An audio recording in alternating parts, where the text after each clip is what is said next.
네, 반갑습니다. 여러분들 만나면 반갑고, 개그토치 구호에 대해서는 아신 분도 아실 거고, 나이 드신 분들은 대부분 알 건데, 젊으신 분은 잘 모르실 거예요. 저는 1978년도 개그토치 구호를 구속됐다가, 나중에 이제 재심 통해서 형사보상금까지 받았는데, 민사소송에서는 1심에서는 이겼는데 2심에서는 졌어요. 그래서 결국은 민사소송을 졌습니다. 저는 이제 2010년도 12월 달에 기획조치 9호 이제 재심 대책위원장을 만들어가지고 위원장 맡아가지고 이제 재심을 진행했고, 덕분에 이제 헌법재판소하고 대법원에서 위헌 판결이 나가지고 이제 잘 되다가 이제 나중에 이제 어긋났었는데요. 제가 말씀하기 전에 제가 청와대 있을 때 경험한다 말씀을 드릴게요.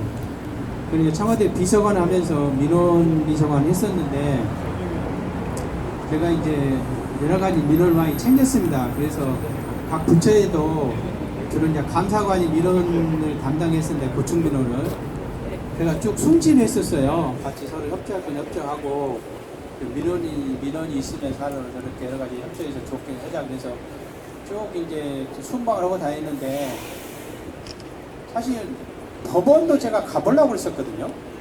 법원이 이제 어떤 민원이냐면은 되게 재판이 끝난 거를 다 이렇게 전공이 바뀌면 다 보내요. 사람들이 억울하다고 다시 해달라고. 사실 뭐 재심 절차 같은 게 있는데, 그래서 법원도 한번 만나고 싶어서 연락했더니 나중에 이제 비공식적으로 연락이 왔어요. 법원하고 청와대 사람이 만나면 안 된대요. 그 말이 맞죠, 여러분?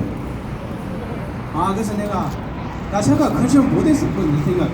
나중에 그 이야기 듣고, 야, 내가 생각 잘못했고 법원이 제대로 하고 있구나, 그런 생각했는데, 이번에 보니까 양승태라는 사람 웃긴 사람이야. 어떻게 청와대에 보고를 하고 또 우병우 지시를 받고, 그게 말이 됩니까 이게? 네? 웃기는 내 경험을 봐서는 청와대에서 만나다 해도 만나면 안 되는 게 법원이에요. 그게 내가 있을 때는 그랬는데 어떻게 변화가 그런 일이 벌어졌는데. 아니요. 네. 사실 기급조치 구호는 아까 말한 대로 1970년에 5 13일날 발효가 됐습니다. 그래가지고 거기에 사실 70년대 후반에 우리 민주화 운동에 다 선구자들이 다 있어요. 김대중 대통령, 윤보선 대통령도 기급조치 피해를 받으신 분이고, 사실 지금 문재인 대통령도 한 달 전에 구속됐어요. 그 사실 우리랑 같은 고민했던 분입니다. 어떻게 기급조치 구호 체인다랑 해서 똑같았는데, 이게 나중에 이제 1979년도에 행위 12적 사건 나고 이제 그게 이제 해제가 됐는데, 제가 이제 대책위원장을 맡으면서 보니까 실제로 한 1000여 명이 된다고 그러는데, 제가 한 600~700명 명단을 다 확보를 했어요. 근데 그중에 대부분이 70~80%가 학생들입니다. 사실은 그때는 뭐 사회운동이나 노동운동 같은 거 활발하지 않았습니다. 학생운동이 사실은 저도 그랬지만 20대 초반이었어요, 전부 다.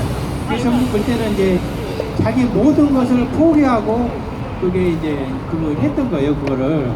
그게 이제 거의 그래서 20대 초반인데 지금 40년이 지났는데, 그때 이제 그런 생각을 했죠. 언젠가는 우리가 어떤 주류가 될 날이 있을 것이다, 그런 기대를 했는데, 다행히 지난번 촛불혁명 덕분에 우리가 이제 좋은 사회를 만들어가는 과정이라 생각합니다. 여러 가지 부작용이 많이 있지만은 잘 되리라 생각을 하고, 기급조치 구호는 얼마나 악랄한 악법이냐면은, 유신헌법 반대하면 이렇게 처벌의 대상이 되지만은, 긴급조치 자체를 이렇게 비판해도 긴급조치 위반이 되는 그런 악법입니다. 그리고 긴급조치 위반자에 대해서는 영장 없이 현행범이 아니어도 체포, 구금할 수 있는 그런 조항이 악법입니다. 그래서 결국은 이제 나중에 헌법재판소하고 대법원에서 위헌 판결이 났는데, 그게 이제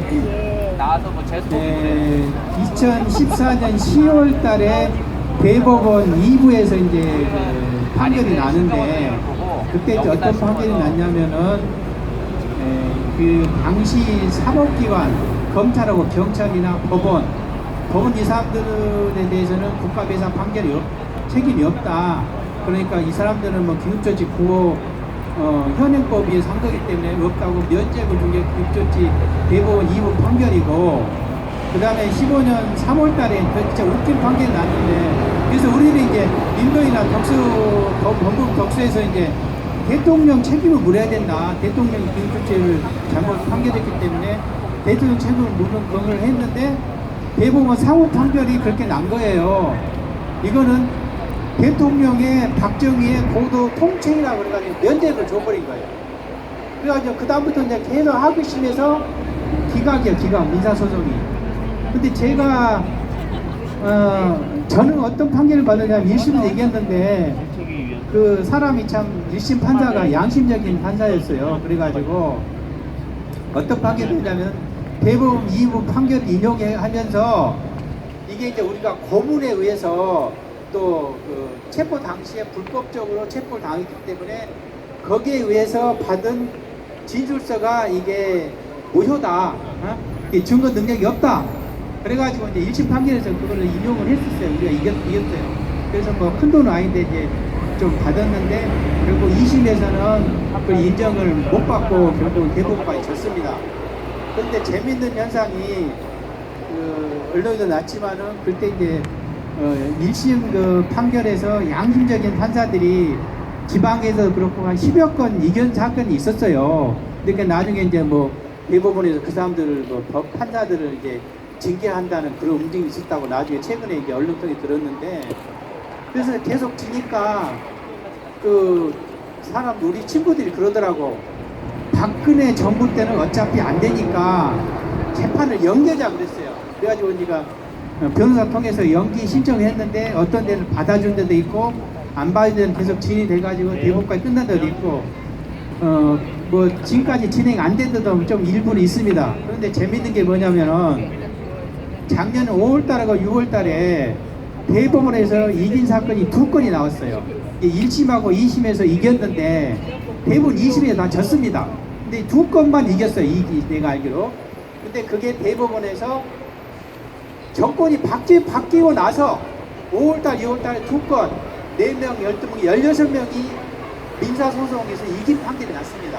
대부분에서 2심 판결을 그대로 인용을 해준 거예요.